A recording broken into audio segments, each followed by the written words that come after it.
Who betrayed Dracula Mihawk? Who are these 4 elite members of the Marines? And what is the explanation that we finally have for the last remaining unsolved mystery of Bartholomew Kuma? All of that is to come and more things, because today we're covering the SBS of Volume 108. And in case you're unaware, these segments are where Eiichiro Oda answers questions from readers, and often gives away some pretty damn big information that just maybe should have actually been shown in one piece. But it doesn't matter because we have it here, so let's begin. Question. Hello Oda-sensei. In chapter 1058, Crocodile mentioned that Mihawk was called the Marine Hunter in the past. Is it somehow related to the reason why Mihawk joined the 7 Warlords of the Sea? Answer. Mihawk's past tells the tale of a grudge towards Marines and of a man who has suffered great betrayal. In that regard, as Crocodile said, they have something in common. Being lonely in the sense of having a distrust for others, and being someone who is also already getting tired of life. As a warlord, at least you don't get chased around by Marines, so I like to think that he joined for that sense of peace and tranquility. With that said, now that he's lost that place to be, he's getting around it by staying in the shadow of Buggy. So as mentioned before, this is referencing chapter 1058 where Crocodile said, in terms of distrust for others, we at least have one thing in common already. And this panel here is probably the most emotionally raw that we've ever seen Mihawk. The dude apparently has a lot of pain in his past, and now we know that it's because he was betrayed. And we can actually begin to piece this together. Mihawk became known as the Marine Hunter, which I imagined happened as a result of said betrayal. Whoever it was, be it an individual or a system, whoever betrayed him was probably within the Marines or the world government, because there's no incentive to hunt Marines otherwise, because before Cross Guild there were no bounties to claim. So there's a couple of options. One is that Mihawk worked with the world government. He was a bounty hunter much like Zoro, but the world government threw Mihawk under the bus somehow. So he switched from hunting pirates to hunting Marines as an act of revenge. But this may also play into why Mihawk only operates alone. He could have some sort of Gecko Moria style trauma, where after having all of his crew killed by Kaido and the Beast Pirates, Moria tried to go it alone and build a crew of zombies because he couldn't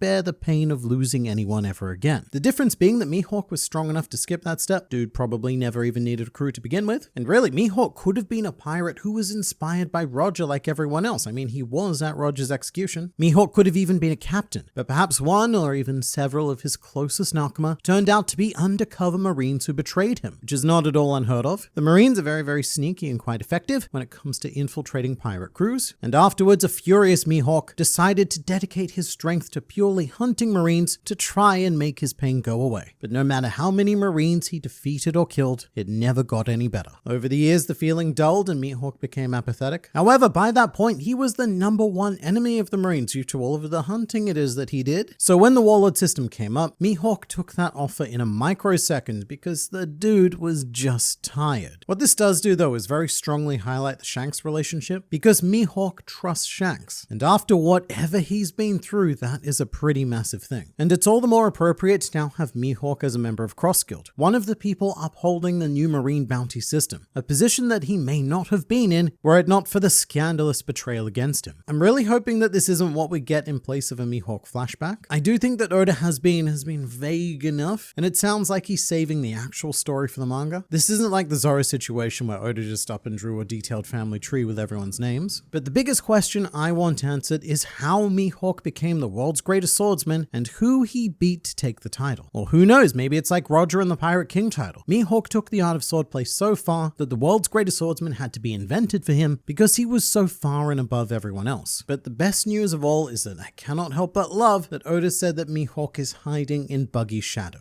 As a proud Buggy supremacist, I enjoy that. Also, this video is sponsored by Fume, the innovative award-winning flavored air device. When it comes to bad habits, I'm a big fan of just chopping off that first word and adding the word good instead. Because good habits are not bad, good habits are, well, they're good. And that's the aim of these wonderful bad boys. Fume is all natural, involves no electronics, no vapor, and no harmful chemicals. This is simply magnificent flavored air. Fume comes with an adjustable air dial as well as these beautiful magnetic removable parts. Absolutely perfect for people like me because I love fidgeting. And currently I sit with one of these at my desk just screwing around and then taking a swig of delicious orange vanilla every now and then. And mate, it is so much more flavorsome than I thought it would be. And as of January, Fume launched the Base, a weighted stand to rest your Fume on when not in use, with a wonderful magnet to keep it attached. So you can and should join Fume in accelerating humanity's breakup from destructive habits by picking up the Journey Pack today. Head to tryfume.com/GroundLineReview or scan the QR code and use code GroundLineReview Line Review to get 10% off when you get the journey pack today. That's tryfum.com and use code Grand Line Review to save an additional 10% off your order today. So go do that thing, but for now it's back to you,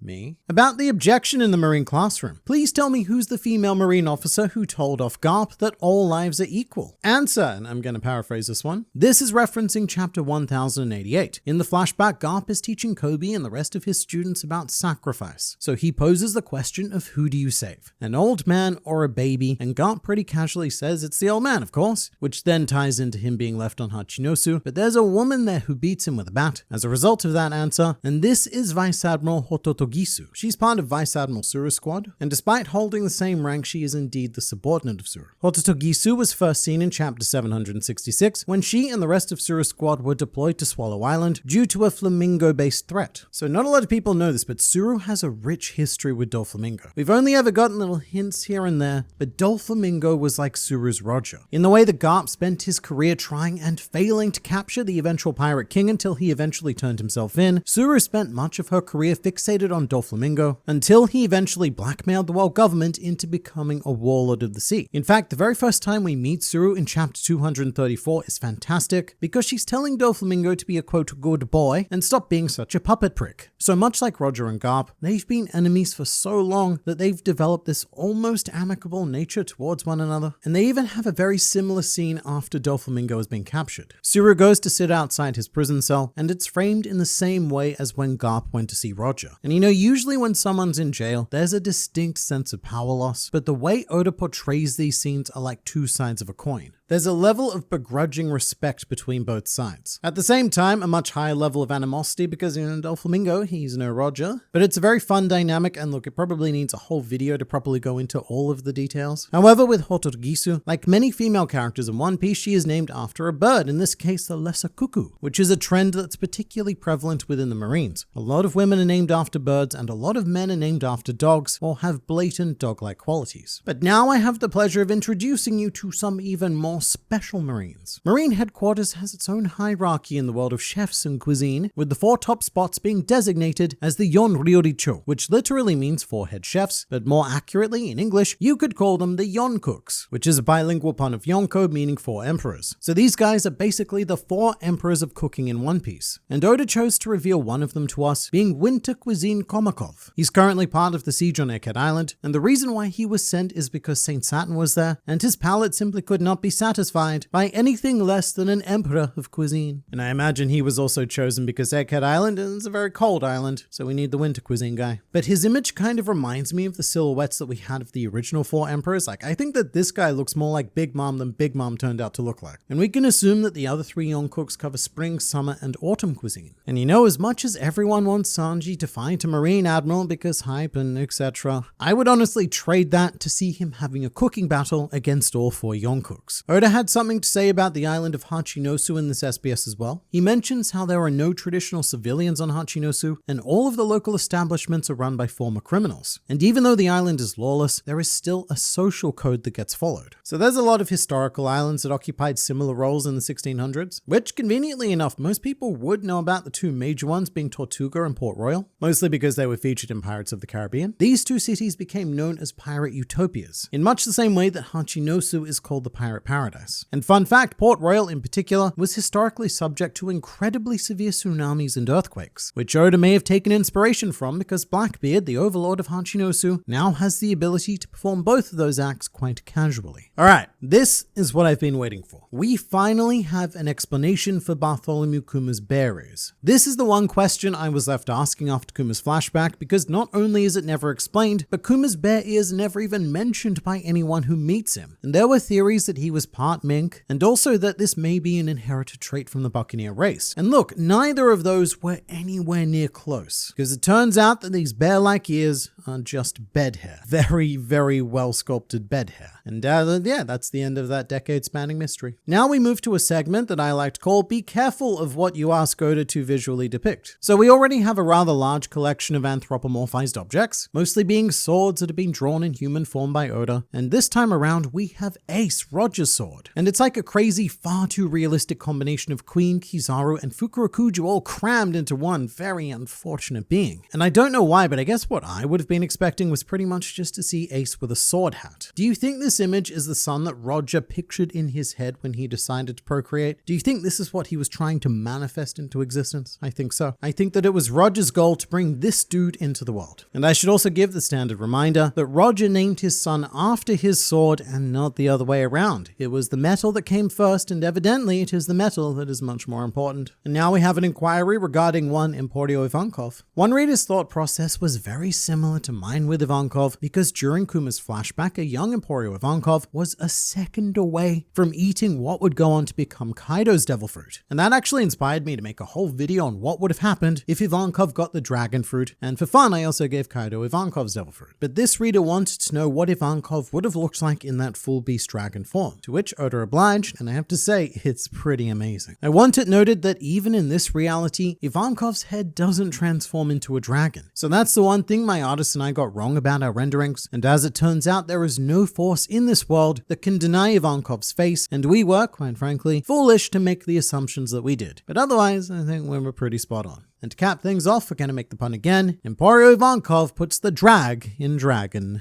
Not my joke, I stole it from someone in the comments. Deal with it. A reader also questioned what Figurlin Garling's hair would look like if he kept growing it out, to which we were given this, which I think is both hilarious and makes perfect sense, because Garling's hair seems to follow the moon cycle, so the full moon style fits. And we've also learned the buggy ship is called the Big Top Blaster. So with this, we know the names of every flagship Emperor vessel with the exception of Kaido. In fact, we never even saw the flagship of the Beast Pirate, which from the perspective of a collector really annoys me. I don't care so much for the individual ship, I just need to have that full set, and I'm not getting it, and I'm not happy. Oda then focused a fair bit of attention on the members of Sword and giving us their hobbies. With Captain Diaz Drake, he really enjoys reptiles and astrophysics, which is something that we already knew from the Worst Generation hobbies, but things get much more interesting with Kujaku, whose hobbies are, quote, taming others and making sweets. So there's a few characters in One Piece who I think are maybe a bit too public about their kinks. Sadi from Impel Down would be one of them, putting her in one of my videos once got it demonetized. And there is no doubt about Kujaku either, although thankfully she's a bit more friendly to put in videos. And the thing I love most about Kujaku that should never ever be forgotten is that her ability, the whip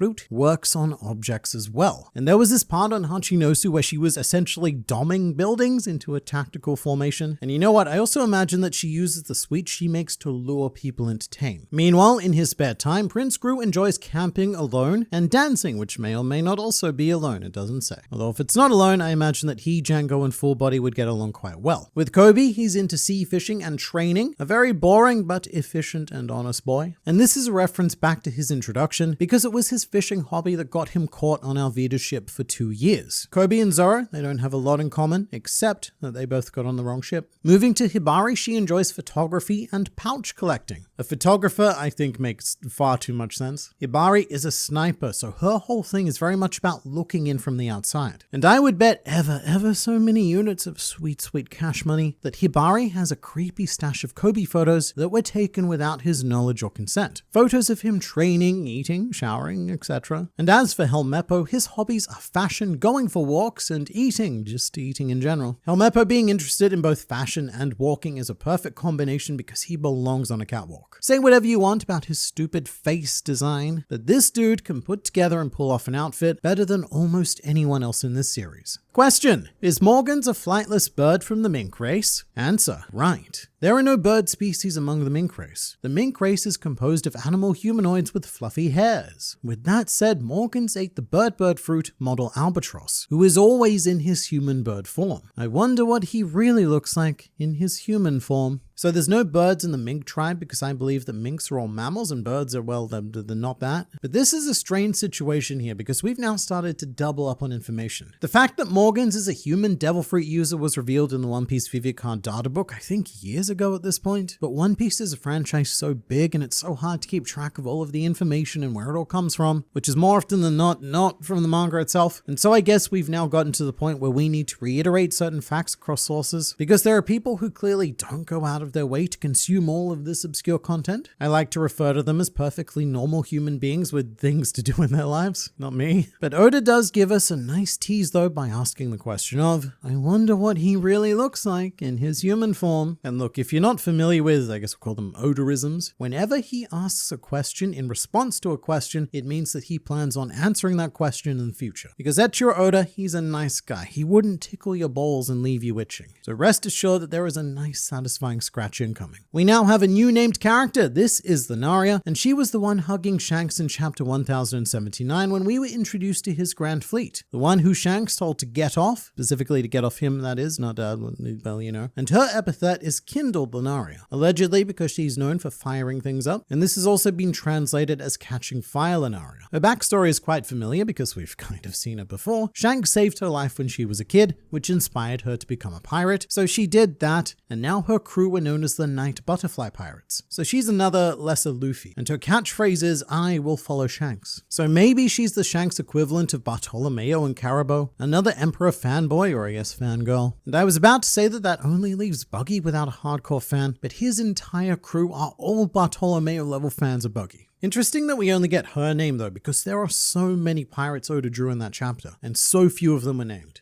But my favorite thing in this SBS is that Oda mentions that he added named attacks in One Piece so that children could replicate them when playing. Oda then also encouraged adults to replicate them at their jobs. And this right here is the essence of One Piece. A lot of authors have self-insert characters and they're usually quite cringe, but Luffy, Joy Boy, and the Sun God Nika are all the self-insert character of what Oda wants to be and doing what he wants to do, spreading joy to the world one named attack from a middle-aged Japanese salaryman at a time. And if you want to keep up to date with all things One Piece, then don't forget to subscribe to this channel for consistent injections of One Piece culture administered directly into your YouTube feed.